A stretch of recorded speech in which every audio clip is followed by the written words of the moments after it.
AM Express right now, the top stories we're following for you as you get ready to start your Tuesday. New York State Attorney General Letitia James reacting after a federal judge dismissed the indictment against her. A judge also dismissing charges against former FBI Director James Comey, ruling that the prosecutor appointed by President Trump was illegally assigned. Now, James was accused of lying on mortgage paperwork, while Comey faced charges of lying to Congress in 2020. Both cases were dismissed without prejudice, meaning charges could be refiled.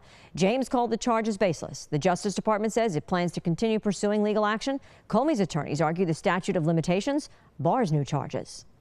Major break has been made in the case of a homicide. 76-year-old Daniel Freeman was found dead along the Mohawk Hudson Bike Trail in Menands.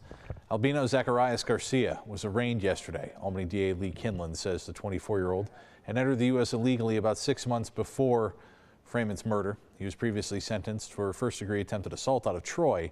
Was being held at Clinton Correctional prior to yesterday's arraignment. Deadly house fire in North Adams. 2 people found dead in the home. Fire broke out yesterday morning around 7 a.m. on Francis Street. Firefighters got in through the basement, and that's when they discovered the bodies. The identities, again, not being released. The cause of the death under investigation. Police had asked the public to stay clear of the area. Authorities are continuing to investigate. Sticker Mule CEO Anthony Constantino officially announcing his candidacy for Elise Stefanik's 21st congressional seat, following her bid for governor.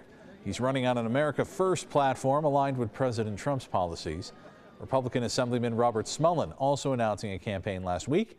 On the Democratic side, North Country dairy farmer Blake Gendamine, South Glens Falls native Dylan Hewitt, of course, Governor Kathy Hochul and Lieutenant Governor Antonio Delgado all running. Thanksgiving travelers being urged to plan ahead as Albany International gears up for one of the busiest holiday weeks. More than 10,000 passengers expected to depart today and tomorrow, with similar numbers arriving. Ongoing terminal expansion means changing traffic patterns and limited curbside access. Nationally, the FAA expects the busiest Thanksgiving air travel period in 15 years. TSA anticipates screening nearly 18 million passengers through December 2nd.